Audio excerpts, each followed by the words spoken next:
యోహాను సువార్త అనేది ఒక ప్రేమ సువార్త. ప్రేమ స్నేహితుడిగా లేకపోతే ప్రేమ శిష్యుడిగా యోహాను ఉన్నాడు. ప్రభు అయినటువంటి యేసుక్రీస్తు వారి యొక్క శిష్యుల్లో యోహాను ప్రభువుకు అత్యంత సమీపంగా ఉన్నటువంటి వాడు.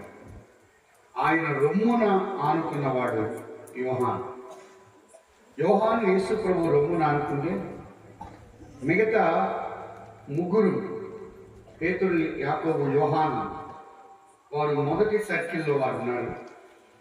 రెండవ సర్కిల్లో 8 మందిని మనం చూస్తూ ఉన్నాం. చివరన ఒకడుండేవాడు, అతడు ఇస్కరియోతు యూదా. కాబట్టి యోహాను ప్రభువుకు దగ్గరగా ఉన్నవాడు, కానీ ఇస్కరియోతు యూదా సొమ్ముకు దగ్గరగా ఉన్నవాడు. ఈ యొక్క విషయాన్ని ఇక్కడ తేటగా మనం చూస్తూ ఉన్నాం. అయితే యోహాను 5 పుస్తకాలు రాశాడు. ఈ యొక్క యోహాను సువార్తలో యోహాను అసమానంగా ప్రభు అయినటువంటి యేసుక్రీస్తు వారి కార్యాలు వ్రాసిన సందర్భాలు ఉన్నాయి.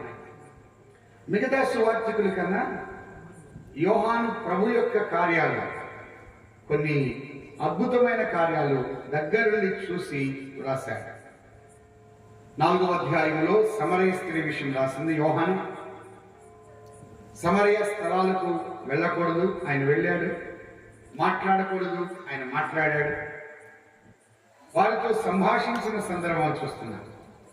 5వ అధ్యాయంలో బెతెస్దా అనే కోనేటి దగ్గర పడి ఉన్న వ్యక్తిని 38 సంవత్సరాల నుంచి పడి ఉంటే ఆ వ్యక్తిని పట్టించుకున్నాడు యేసుక్రీస్తు ప్రభువారు.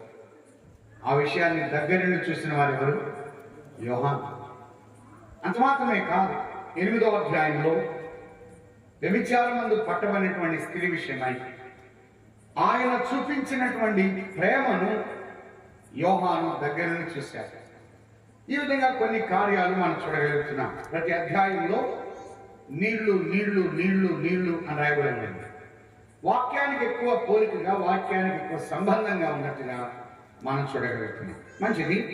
8వ అధ్యాయం యేసుక్రీస్తు ప్రభువారు, అది ఉదయమైంది, తెల్లవారుగానే ఆయన దేవాలయానికి వెళ్ళాడు. అక్కడ శాస్త్రులు, పరిసయ్యులు వ్యభిచారమందు పట్టబడిన ఒక స్త్రీని వారు తీసుకుని వచ్చారు. వాస్తవంగా యేసు ప్రభు ఎక్కడున్నా కూడా అక్కడ ఎవరుంటారంటే శాస్త్రులు, పరిసయ్యులు, ఈ సుంకరులు, సద్దూకయ్యులు ఉంటారు. మిగతా వాళ్ళ దగ్గర పెన్ను, పేపర్ ఉన్నా వీళ్ళ దగ్గర మాత్రం ఖచ్చితంగా ఉంటుంది. ఎందుకని?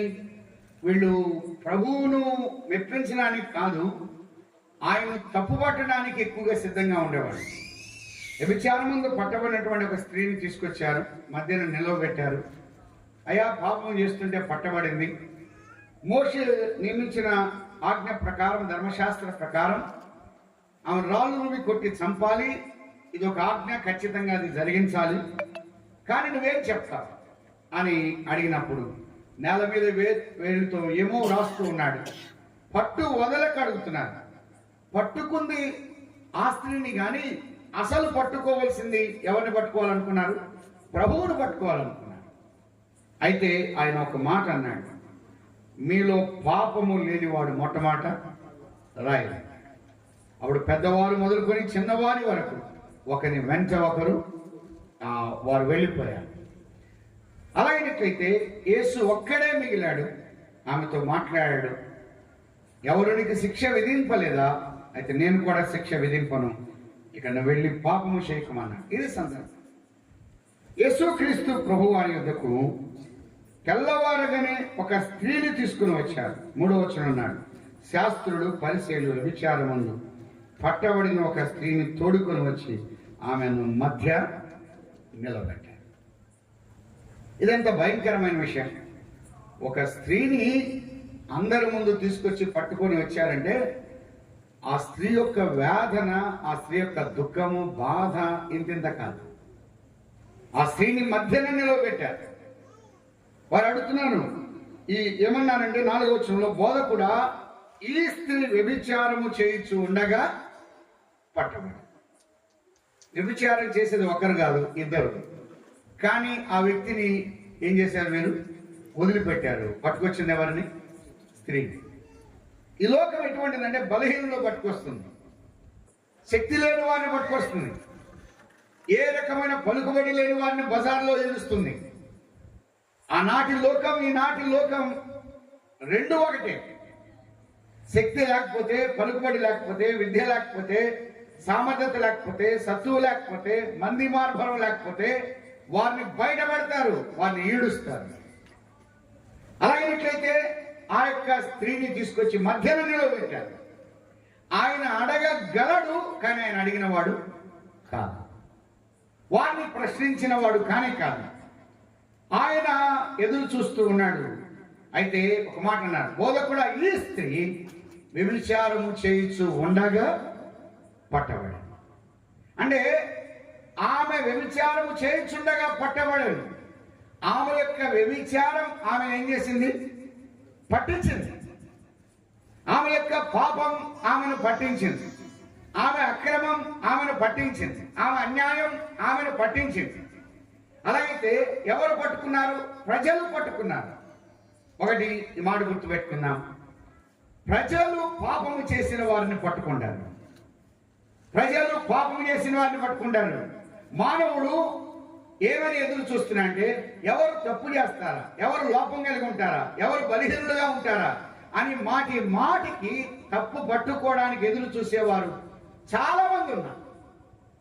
వారి పిల్లలు తప్పు చేస్తే, భర్త తప్పు చేస్తే, భార్య తప్పు చేస్తే, కానీ తప్పు చేసిన వారిని బయట పెడుతున్నారు.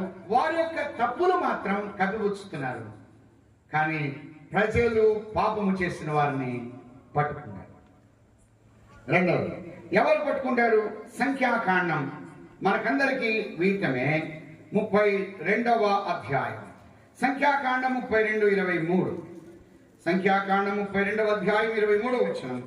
మీరు అట్లు చేయని ఎడల యెహోవా దృష్టికి పాపము చేసిన వారు అవుదురు గనుక మీ పాపము మిమ్మును పట్టుకును. ఒకటి ప్రజలు పట్టుకుంటారు, రెండవది ఏది పట్టుకుంది?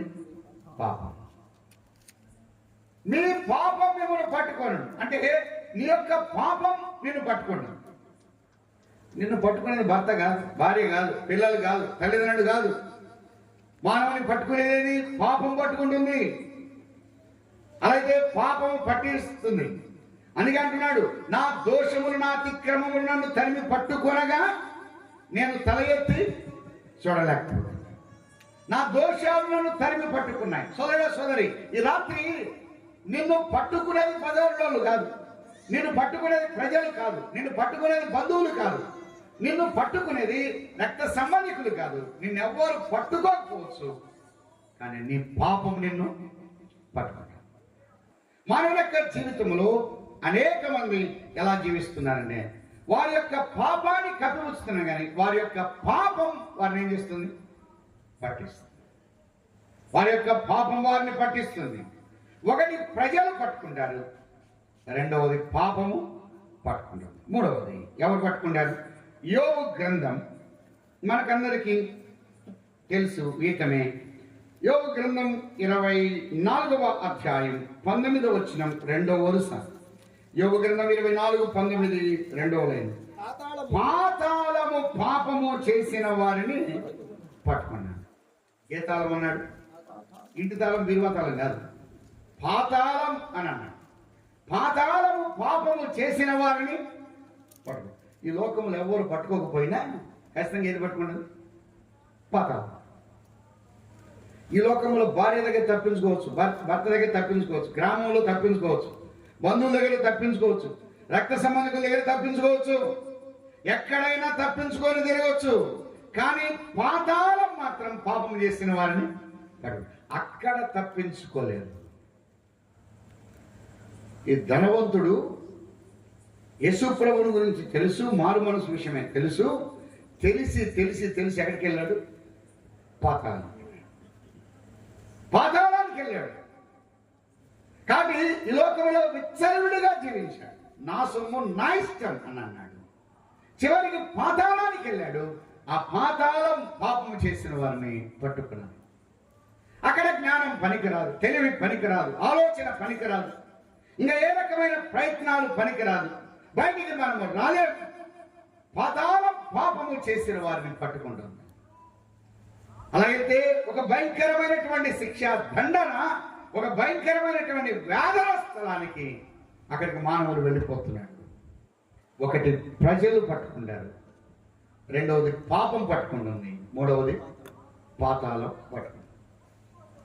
బోధకుడా, ఈ స్త్రీ వ్యభిచారము చేయొచ్చు ఉండగా పట్టుబడి. మానవుని యొక్క పాపం మానవుని పట్టిస్తుంది. ఒక మూడు విషయాలు దైవ గ్రంథంలో కొంతమంది వారు తప్పు చేశారు, వారిని పట్టించినవి ఏవి? ఆదికాండం 3వ అధ్యాయం, ఆదికాండం 3వ అధ్యాయం 8వ వచనం. చల్లపూటను ఆదామును అతని భార్యను తోటలో సంచరించిన దేవుడైన యెహోవా స్వరమును విని, దేవుడైన యెహోవా ఎదురుకు రాకుండా తోట చెట్ల మధ్యన దాగుకొనగా, దేవుడైన యెహోవా ఆదామును పిలిచి, నీవెక్కడ ఉన్నావు అని. అందుకతడు, నేను తోటలో నీ స్వరము విన్నప్పుడు దిగంబరిగా ఉంటుంది గనుక భయపడి దాగుకొంటుంది. అందుకని నీవు దిగంబరివని నీకు తెలిపిన వాడు ఎవడు? నీవు తినకూడదని నేను నీకు ఆజ్ఞాపించిన వృక్ష ఫలములు తింటివా అని అడిగాను. ఆదాము హవ్వలు మనకు తెలుసు. హవ్వ ఆ సర్పం యొక్క యుక్తితనం చేత, కుయుక్తి చేత మోసపరచబడింది. తాను ఆ పండు తిన్నది ఆదామునకు ఇచ్చింది, వారు తిన్నారు, వారు దిగంబరులు అయ్యారు. నేను తినొద్దని చెప్పాను, మీరు తిన్నారా అని అడుగుతున్నాడు ఆయన. ప్రతిరోజు చల్లపూట ఆయన మెల్లనైన స్వరం వినడానికి ఇద్దరు పరిగెట్టుకుని వెళ్ళేవారు. ఆయన ఎప్పుడు వస్తాడా? ఆయన సంచరిస్తూ ఉండగా వారికి ఆనందం, సంతోషం కలిగేది. ఆదరణ పొందగలిగిన వారు, ఆనందాన్ని పొందగలిగిన వారు, వారు ఎంతగానో ప్రభు యొక్క సహవాసములో వారు అనుభవించారు. కనుక దినమున వారు ఆజ్ఞను అతిక్రమించారు. అలాగినట్లయితే వారు ఏం చేశారు? రోమాపత్రిక 5వ అధ్యాయం, రోమీలకు రాసిన పత్రిక 5:14.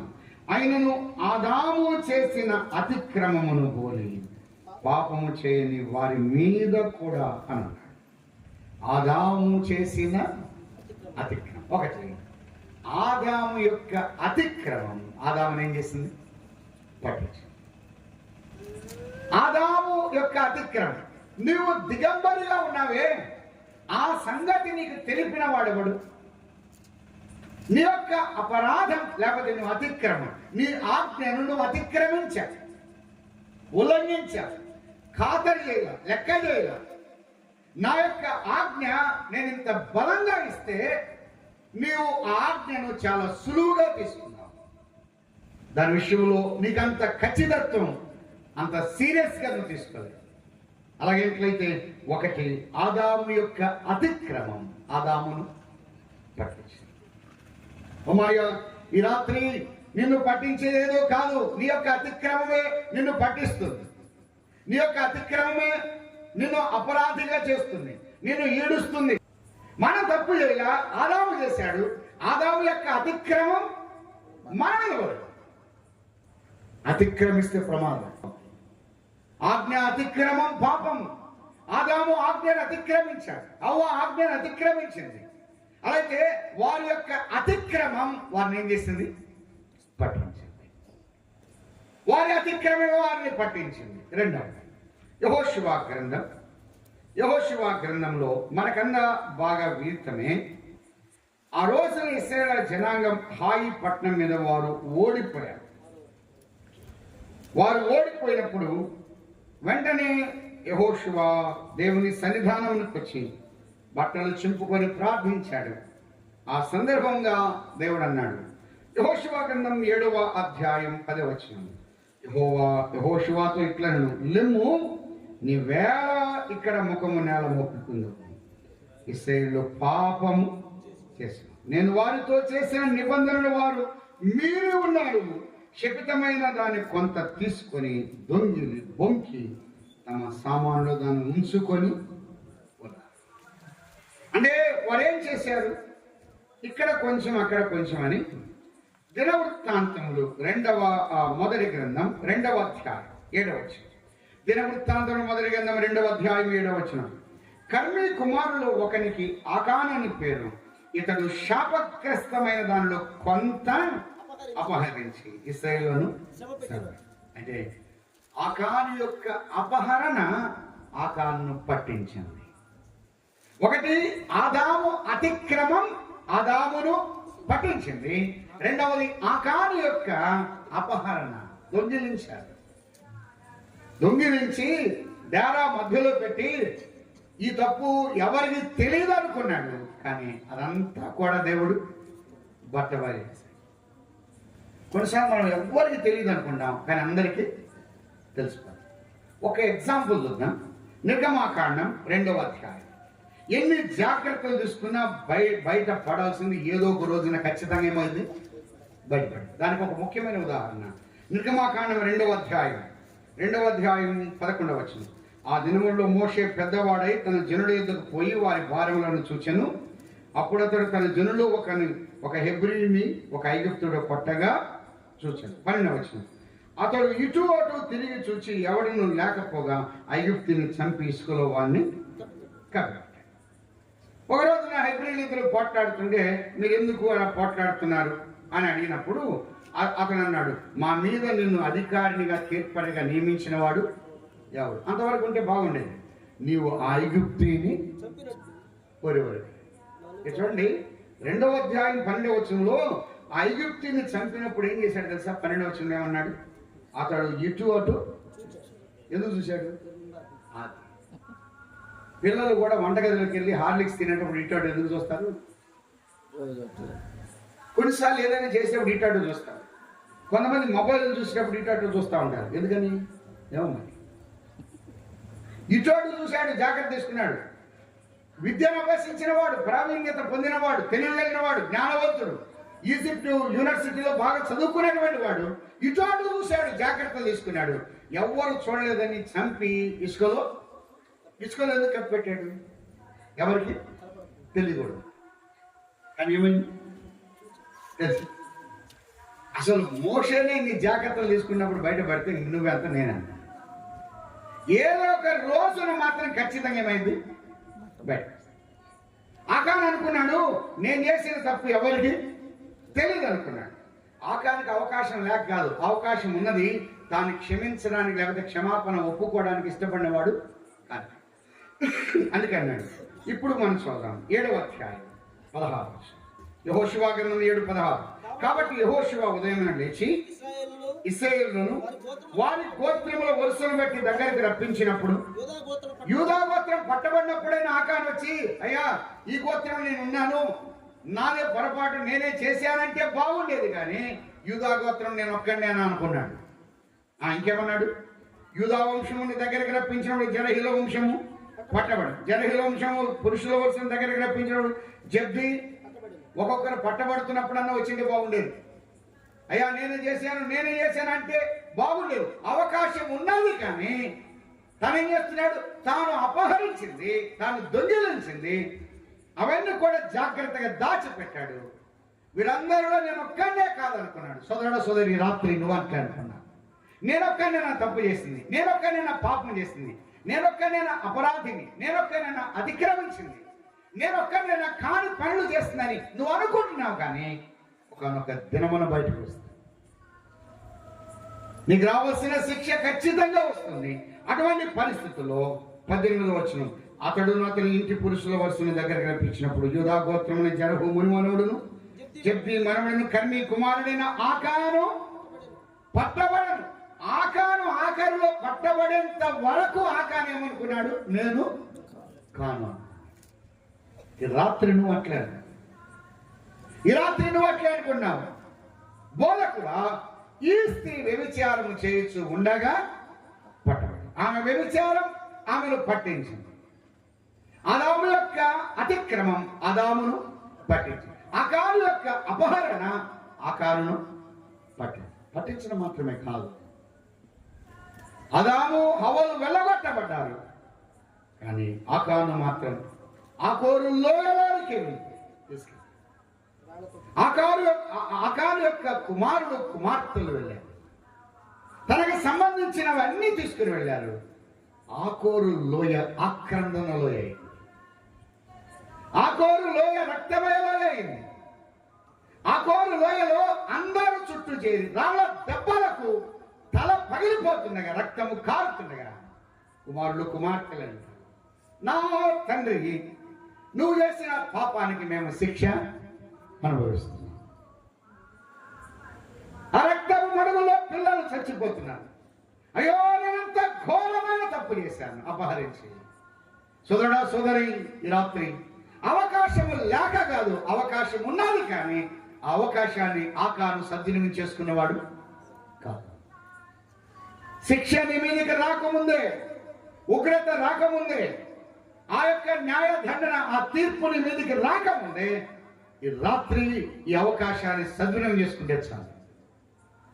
ఆకోరు లోయ ఆక్రందన లోయ, ఆకోరు లోయ అగ్నికి ఆహుతి అయిపోయింది.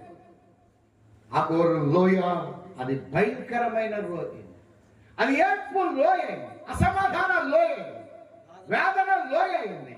ఎంత భయంకరంగా అది రక్తమయమైనటువంటి లోయగా మారిపోయింది. ఆకోరు లోయ పరిస్థితులన్నీ కూడా వేరుగా తారుమారుగా చేయబడ్డాయి. అలాగైతే నీ యొక్క అపహరణ, నీ యొక్క పాపం నీ యొక్క స్థితిగతులను మార్చింది, నీ యొక్క విధానాలు మార్చింది, నీ యొక్క కుటుంబ వ్యవస్థను మార్చింది. ఒక్క రోజే, ఒక్క క్షణంలోనే ఆకాను యొక్క కుటుంబం దెబ్బతింది. అలాగైతే ఆకోరు లోయలో ఆక్రందన లోయ అవకాశం ఉన్న వారు సద్వినియోగం చేసుకోలేకపోయారు. రెండవ వ్యక్తి, మూడవ వ్యక్తి అపోస్తుల కార్యం 5వ అధ్యాయం. అపోస్తుల కార్యములు 5వ అధ్యాయం మనకందరికీ బాగా వీతమే. అక్కడ అననీయ సప్ఫీరాలను మనం చూస్తున్నాం. 4వ వచనాన్ని మనం చూద్దాం. అది నీ యొద్ద ఉన్నప్పుడు నీదే కదా, అమ్మిన పిమ్మట అది నీ వశమై ఉండలేదా? ఎందుకు ఈ సంగతి నీ హృదయంలో ఉద్దేశించుకున్నావు? నీవు మనుషులతో కాదు, దేవునితోనే అబద్ధ. అననీయ అబద్ధం అననీయాన్ని ఏం చేస్తుంది? పట్టించింది. అననీయ అబద్ధం అననీయాన్ని పట్టించింది. సోదరుడు, సోదరి, చాలా మంది అబద్ధం ఆడతారు. ఈ యొక్క అబద్ధమే నిన్ను పట్టించింది. నువ్వు ఆడిన అబద్ధమే నిన్ను పట్టించింది. నీ యొక్క నోటి మాట చొప్పున ఆ శిక్షా విధి ఉన్నది. అననీయ సప్ఫీరా ఇద్దరు ఒకే రోజున హతులైపోయారు. దేవుని యొక్క శిక్షకు వారు గురైనారు.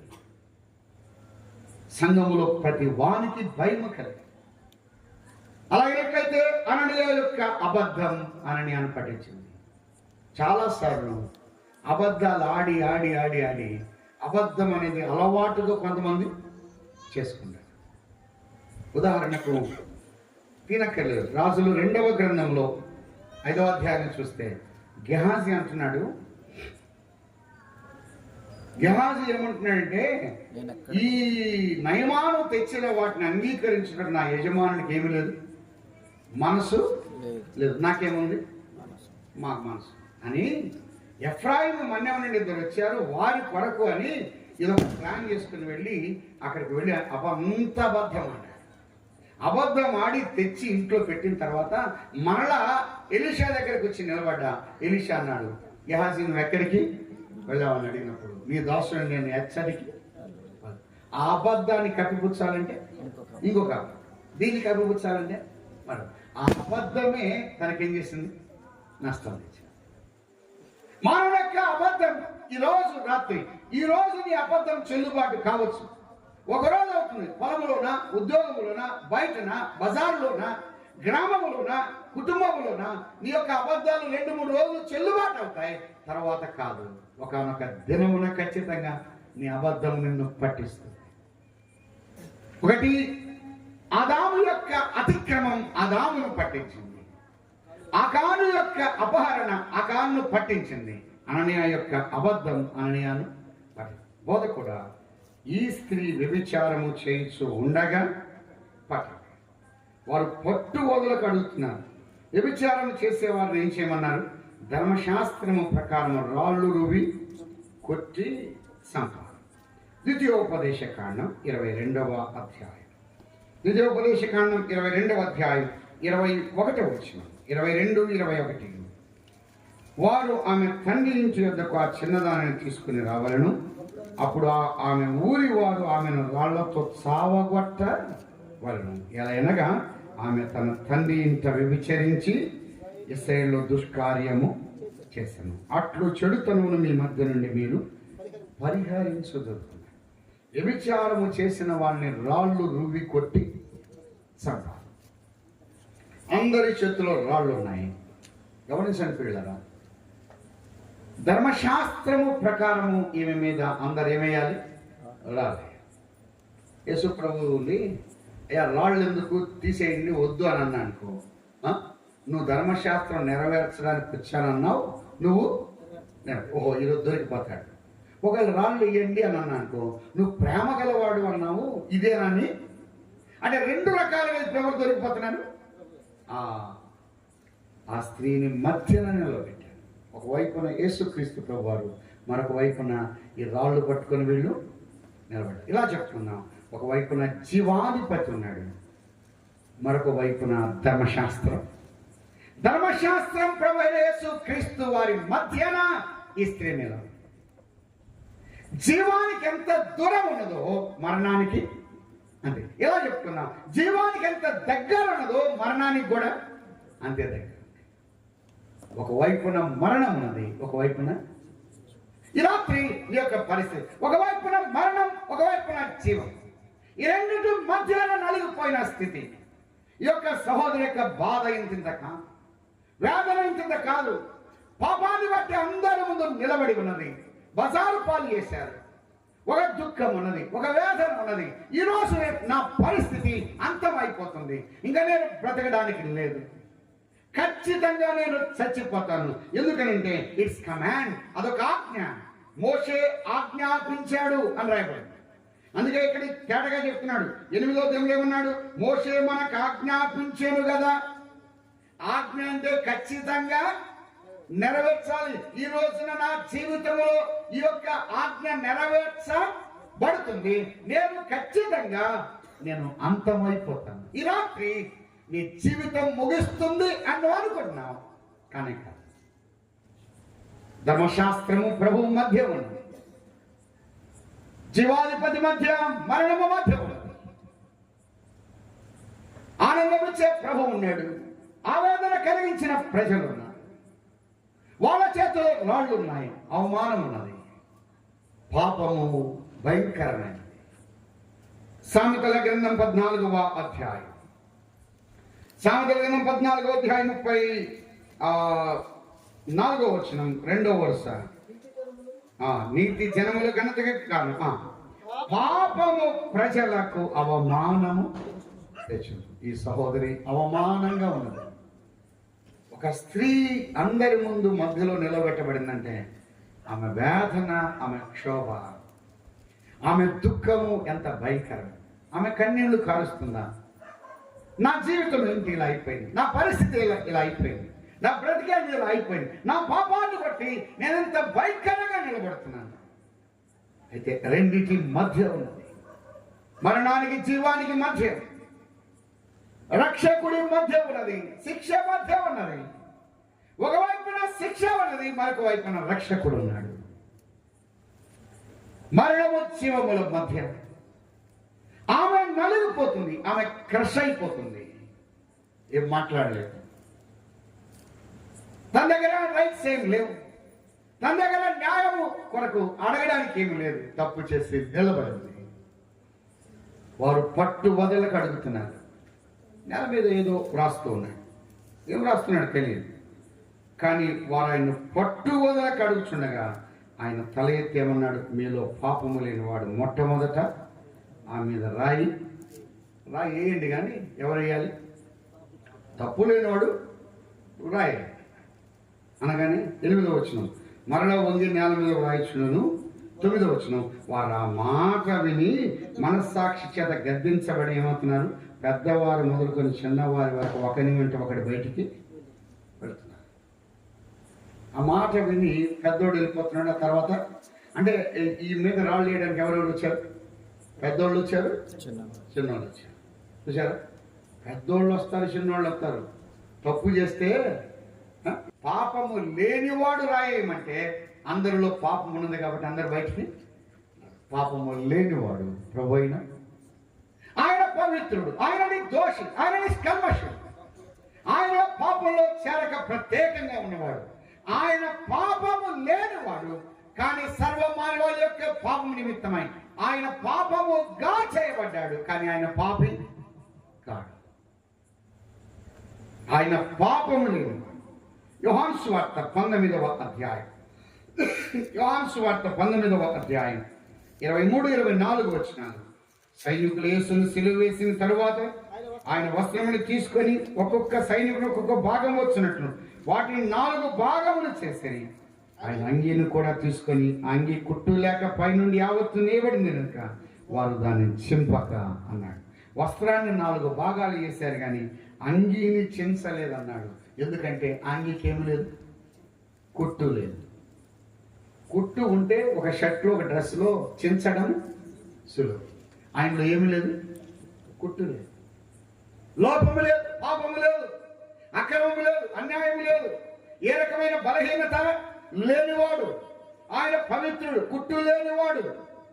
ఏ న్యాయస్థానం రాత్రుల్లో తీర్పు తీర్చదు.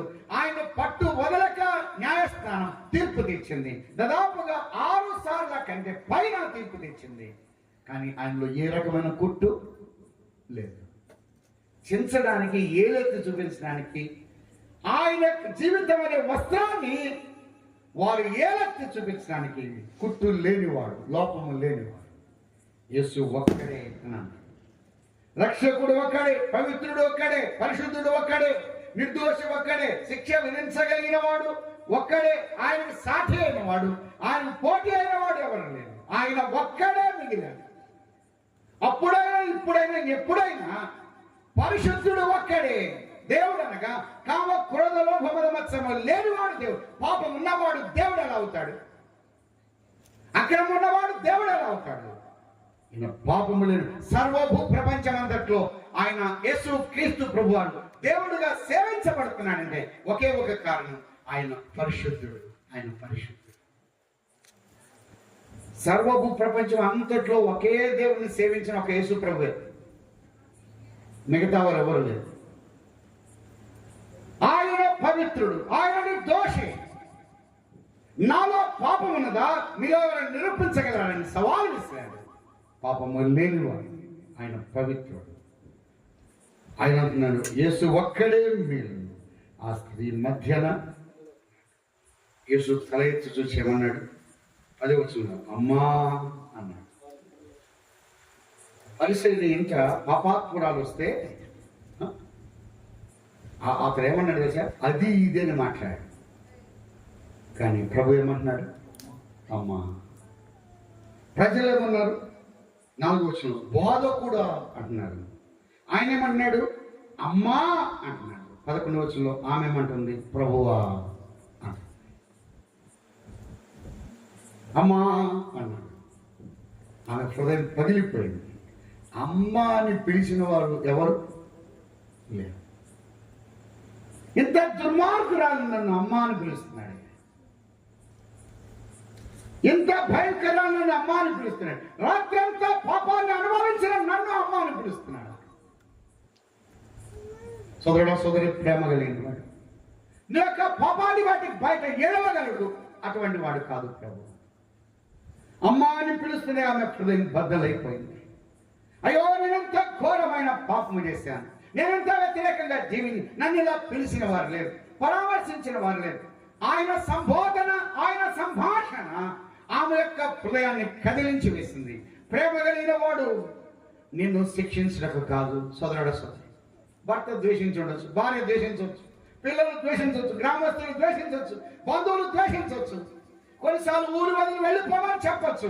కానీ ప్రభు అటువంటి వాడు కాదు. అమ్మా అని పిలుస్తున్నాడు.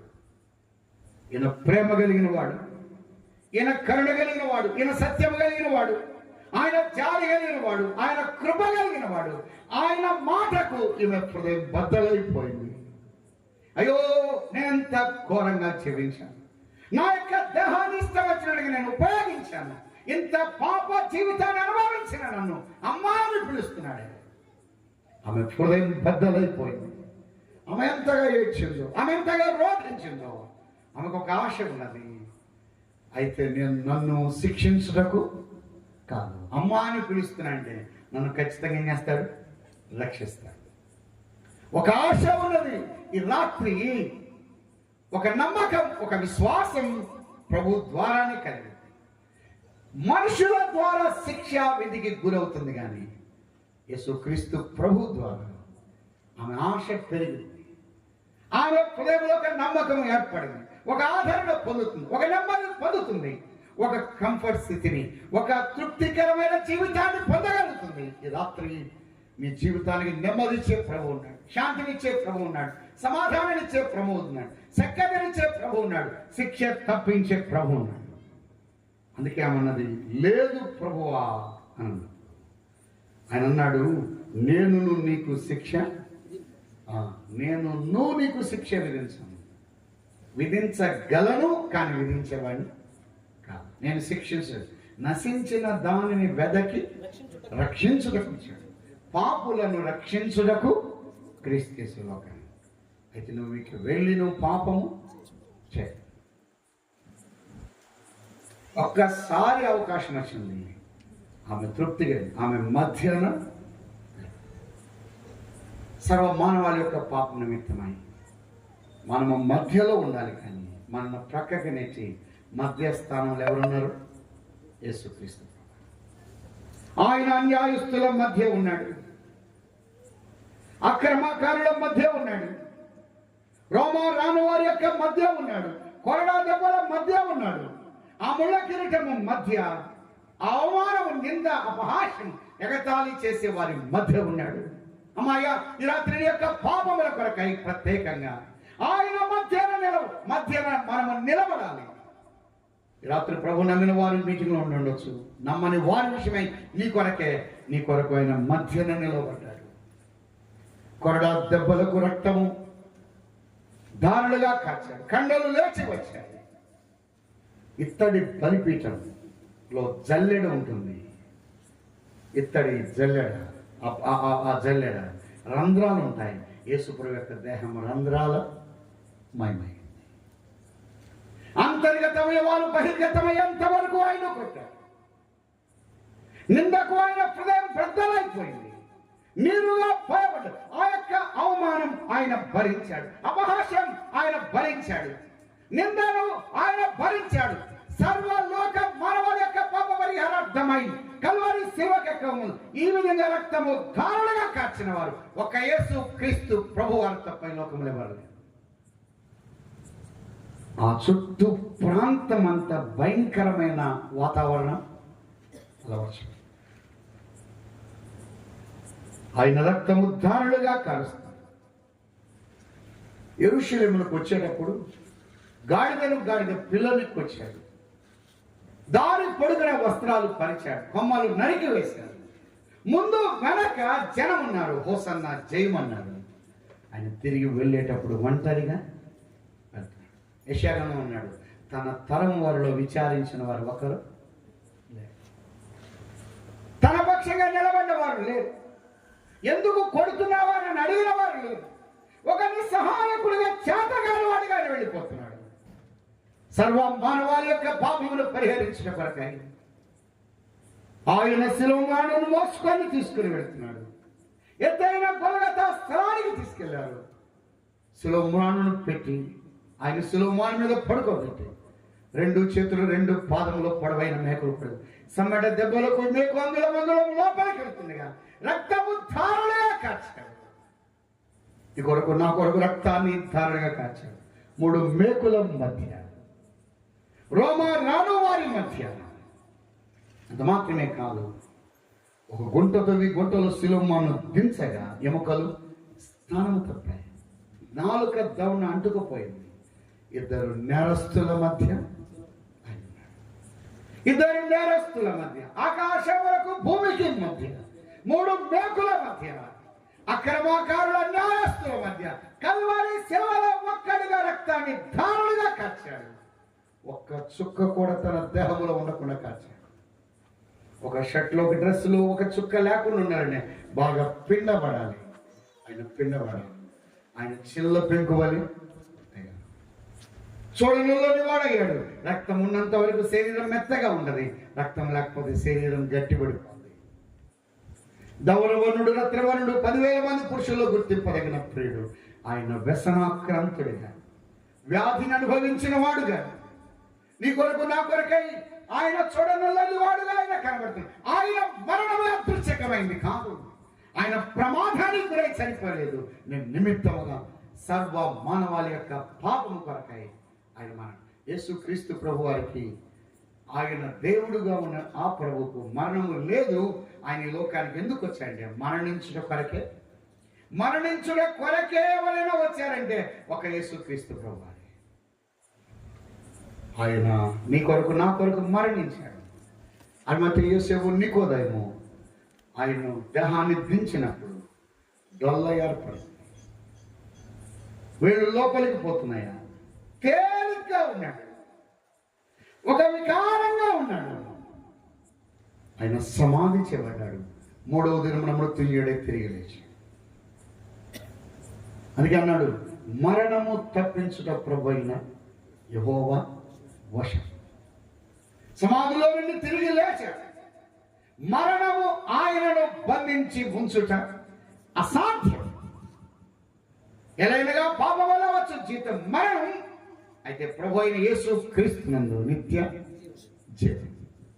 యోహాను సువార్త 4వ అధ్యాయం 5వ అధ్యాయం 24వ వచనం, నా మాట విని నన్ను పంపిన వాని యందు విశ్వాసం ఉంచువాడు నిత్య జీవం గలవాడు, వాడు తీర్పులోనికి రాక మరణములో నుండి జీవములోనికి దాటి.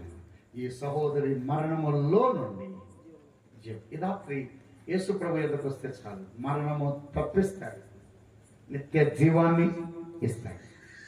అయితే ఒక మాట, యేసు ప్రభు అని నీ నోటితో ఒప్పుకొని దేవుడు ఆయన మృతులండి లేపనని హృదయమందు విశ్వసిస్తే నీవు రక్షించ. ఎందరో యేసు క్రీస్తుని అంగీకరిస్తారు, అనగా ఆయన నామమందు విశ్వాసం ఉంచు వారికి ఆయన పిల్లలయ్యే అధికారం. ఈ రాత్రి ప్రభు నేను పాపినంటే చాలు, నా పాపాన్ని నుండి విమోచన కలిగించి విడుదల కలిగించండి. అతిక్రమములు దాచిపెట్టువాడు వర్ధిల్లడు, వాటిని ఒప్పుకొని విడిచిపెడితే కనికరం పొందాం. ఈ రాత్రి ప్రభు ఎదురుకు వచ్చి నేను పాపినంటే చాలు, డాక్టర్ దగ్గరికి వెళ్ళి జబ్బంతా చెప్పుకున్నాం, సిగ్గుపడాలి. అలాగే యేసు ప్రభు ఎదురుకు వచ్చి నేను పాపినంటే ఎంత ఘోర పాపినైనా క్షమిస్తాడు. ఆయన క్షమించనటువంటి పాపం అంటూ లేదు. క్షమించడానికి తగినంత రక్తము దారిపోసాడు. యేసు రక్తం ప్రతి పాపం నుండి పవిత్రులుగా చేస్తుంది. ఈ రాత్రి ప్రభు ఎదురుకు వస్తావా, తప్పిస్తాడు, నిత్య జీవం ఇస్తాడు. అయితే అమ్మ ఇక నువ్వు వెళ్ళి పాపము ఈ రాత్రి ప్రభు నమ్ముకుని ఆయన సొంత రక్షకుడిగా అంగీకరించి ఆయన బిడ్డగా తీర్చబడాలని ప్రేమతో మనం చేస్తూ ఉన్నాం. అలాగే అతి ప్రభు అయిన యేసుక్రీస్తునందు విశ్వాసం నుంచి పరలోక రాజ్య వారసులు కావాలని తెలియదు.